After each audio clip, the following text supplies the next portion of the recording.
कितना अच्छा लागत है जब बुझाते नहीं के ना कि नया नया आइल बनी आता ना बोलत हैं बतियाते हैं इहे कहाला कि बियाह से पहले आजकल आदमी फोन पर बतिया लेता ना तो बुझाता के आदमी चीन गोल बा भेंट उठ क लेल बा वो तरी लागता। कन्या हम्म का करतलू हो बची खा तलू आही ए दादा एकदम साफ निखुरकी हौ ना एकदम ई ना बुझाला के तनी ह सर मनी खा के आ तुरंत हाथ धो दीही हैं ए दीदी एकदम और बुझाता खा के लेनी जा पूरी टूंगता। हाँ हो बाची खैनी हमार बबुआ नहीं। खा लस हाँ खा लेलन खा के आ अनिरुद्ध बबुलिया के गइलन अथी खेतवा ओरे घुमावे खातिर हां कहला हमन के चला ओने अनुमाना लाग रही बथानी देने घूमत रही ह। कहला हमन बाबूजी ना हाँ फूफा आ चाचा हन जे कले अपन तो बबुआ चल जाई छोटका ई हाँ तोहरो लेकिन छोटका बबुआ लेकिन बड़ हो गइल बड़ा न हो लाना बुझा हो तक बियाह करे जुकु तो हो गइल बड़ा एकदम में अभी हैं। ना होई लेकिन हाँ ये अभी कहाँ से हो या हमरा माला से के बड़ ढेर छोटा 5-6 साल छोटा हमरा से। हाँ लेकिन लागत नहीं खन। हाँ लाना हो बाबा अथी कहनी है ना कने यार क्या हो अनिरुद्ध बबुआ बढ़िया से सुते बैठला ना लजाला ना नु देखा ये कनिया हाँ हमरा सब कोई कहेला कि मौगी मुंह फटकिया पूछू जाके पूछे लगले हम कनिया बहुरे भी जाई ना तो ये पूछी नहीं ये सब कि मुंह दिखाई का देला हमर पहला राती के। मुंह हाँ दिखाई दई अंगूठिया देले रही आ हाँ ना यहाँ के 2 दिन से तो बबुए संगे दलनिए में सुतनी कहत रही ना कि आइल बन सार 2 दिन खातिर तो का कहन के दीदिया भी चल जाता वन अकेले उ सुती हन बाबूजी चल जाता नहीं ओनिए पटवे आ खातिर ना ना ठीक हो कहत वो करने तो वा यही के जन तो चलते वैसा हो करने आवा दोनों सार बहनों एक जगह पर तो ठीक नु बाटे हैं अब का चाही का हां जी दीदी हैं खाई रो खाई ना आई तो ना हो करने वा हम खैनी ही अपना ने निकाल के देहलू अब तो मई के खिया देहलू तारा भाई के निकाल के हम ही सब कोई के देहनी खैनी ए दीदी कब हम सब चीज करे लगम अपने से आय सब काम धंधा खाए पानी सब कब करम हम अपने आई से कहने आवा अभी नहीं जानता लू जब 21 दिन ना चाहे 7वां महीना हो जाई ना तब तारा से पहले चूल छुआवल जी पंडित जी से देखवा के दिन आ चूल छुआ हुआ के आराम से बढ़िया से अपना हाथ ले खाना बनाई ह आ खियई ह ठीक नु हैं। हमर भाभी वैसे ही कइले रही हमर माइक सरवइले रहे वैसे ही हाँ तो ये तो सब कोई के बाटे अब मान ला कि हमरा तो बेरा पता कोई करता हर ना रहे तो हम तो सांझे यानी बिहाने समय काम कर लग रहनी। हां हाँ काहे के बूढ़ी से बनत हइये ना रहे हाथ गोड़ से आ नेहा बुची एकदम नन्हे गो रहनी ही समझ ला कने कि हमर बियाह भई रहे ना त नेहा बुची हमरा गोदी में आई रहनी ही। हाँ हाँ समझ जा अब तो का करबू अब तो केहू तो जेठान ना रहे ना देवरान रहे कि हम इसका करे जाई अब सासू अकेले रही का कितना बेचारी काम करी हन। हमरा के छुआ दी दीदी अब से रोरा फ्री रहम हम काम करब आ ना ये बची अभी बानी तो हम जितना दिन बानी तो उतना दिन कर धर तनी हम आओ का तू चुपचाप रह आराम से हैं का और कुछ लेबू पैसे काट के दी का जी ई तब हमें स्कूल ड्रेस कहां बा लो ई घोड़िया से ना एगो स्कूल ड्रेस ना मिली दे दी समझ ला कन्या एक गो चीजिया उठा उठा के हमरा देवे ला पड़ जाला ही समझ ला ठीक बा कने आई दादा जल्दी जल्दी खा के कम से कम की दीदी जाए दी बर्तन वो धो दी की जन बबुआ कहाँ गोइल बा आई तनु तो कहती गांव ढेर मत घूमे यहाँ के तो घुमाव ही में बानी खाली जाती जी ए रुको ना ना हम जाती बक हम जाती हम ढेर दिन रहो नहीं हमारा मन नहीं जाने के लागत अरे यार ना काहे इतना हंसत है हम जाती हमारा मन नहीं जाने के लागत आओ ना बाकी रहो आज हमारा जब मन तनिको नहीं रहता हमें जना रहा का माने का कोनो दिक्कत भई जा हमरा फिरी दिक्कत बात तबे न कहती हमारा जब मन नहीं लागत हम ना रहो हम जाते नहीं ढेर ना रहो होई हो गइल सुन खर्चा कर मिठाई खियाई हमारे पैसा बा उतना हम दीदियो दे दिले पैसा तार दीदी दीदी का कहते ना छोड़ा ना दीदी के चलो चलो चलो चलो ना जाएंगे पे हमारा मन नहीं लागत अल्लाह को चल सुन ना चलो बाक रहो तुम लड़की सन करते छक्का सन बाक ऐसे छक्का करला सन आओ ना का दिक्कत बा दिक्कत बहुत बा ऐसे छक्का न करला सन हमने बच्चे बा नहीं हमरा ना बुझला ना आओ ना हम जाती पूरा शिकायत करम घरे अपना का एक शिकायत करो रौरा तुम छक्का आई बनी अरे बात हमर मान चलो सुना हमार बात सुनो का हमारा भी रह गाँव जाके का करबो गाँव में गाँव तारा जाइम का मिली गाँव में जाइम तब पढ़ाऊँ जाइम तो एजे रह के क्या करते नहीं चुमा लिखा है बात ए रह ना महाराज जी क्या करते नहीं रोरा हमारे बुझाते रहिए चले सुना ना ए जे रह तारा घरे काम बता अपना दीदी के भेज दो तू ए जे रह ना हमारा बेटी ना तो ऐसे रोरा क्या करते सुना नहीं ना। भैया हमारा बता नहीं ना तारा दीदी वाले बेसी तार जरूरत बा हो ना चलो ना तो रोरा अच्छा कर रही महाराज जी रोरा कैसे करते दीदिया मैं काम कहे जाती दीदी वाले का दीदी वैसे क्या करला ए भैया हो ई का करता रहो अरे कुछ ना हमनी के कहानी है रो खाना ना खाई में खाइम का है ना तो चली खाई ये खाए तुम तब नो का भैया का नहीं होती तारा तो चाहिए कि जाके बाजार में जरा छोला लखिया तू तो बड़ा तो घर ना कुछ आ चाहिए जो ना हम बानी इनका के खिया ना देम बतलाई रौरा बोले पे चले के चाहिए तो यहाँ खाली कहते चली घर में बैठल जाओ बतियावल जाओ अरे अपन सार से प्रेम बात ना सार से देखी रौरा बोले अपन सार से पाहुन से प्रेम ना करत हो लेकिन हमर भैया नु सार के आ ससुर के बहुते मानना साली के प्रेम बताबे ना 4 दिन रहनी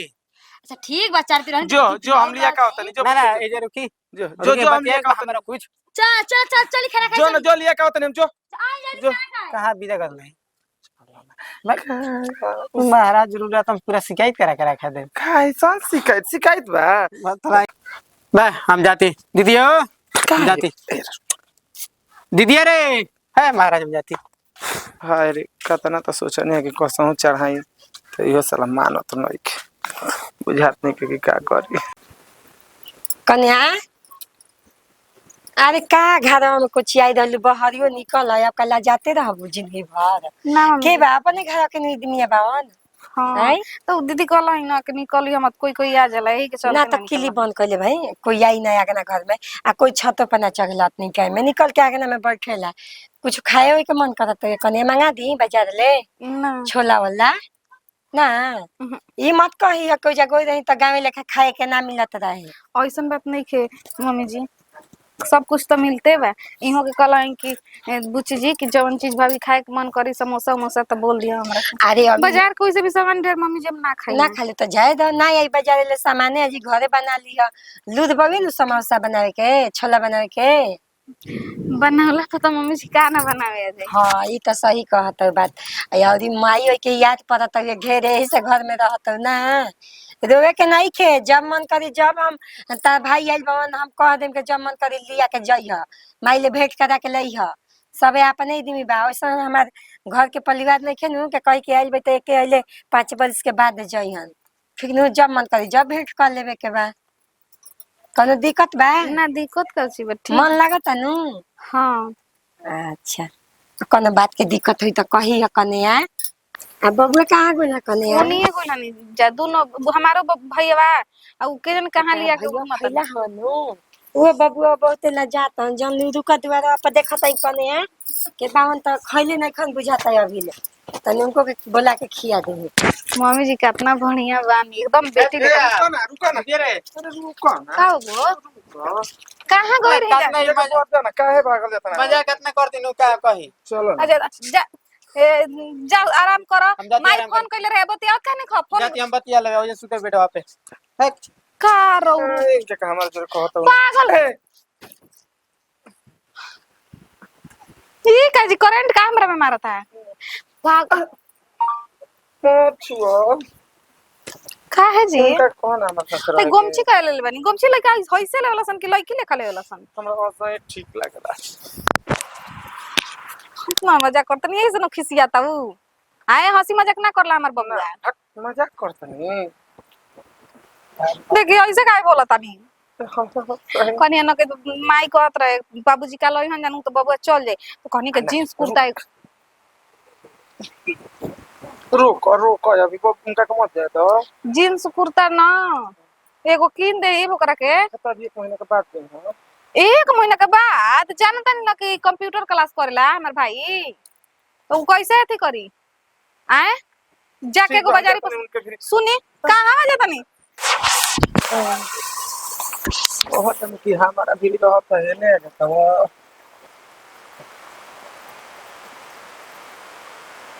कितना हम चाहिए ना यार तारा के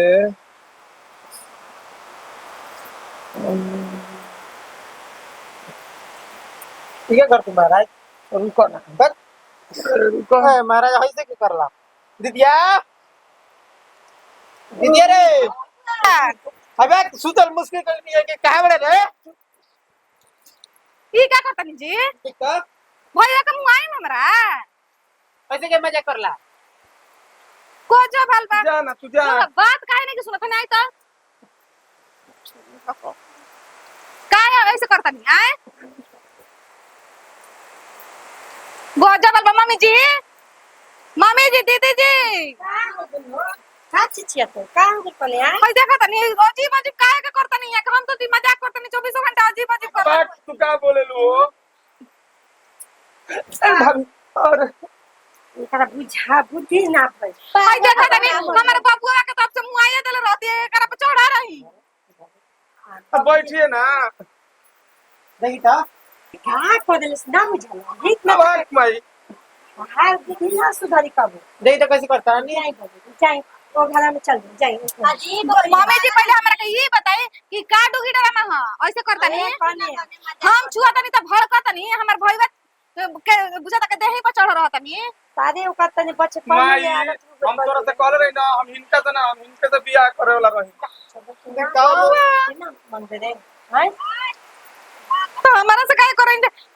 रौरा लड़की ना लड़का पसंद है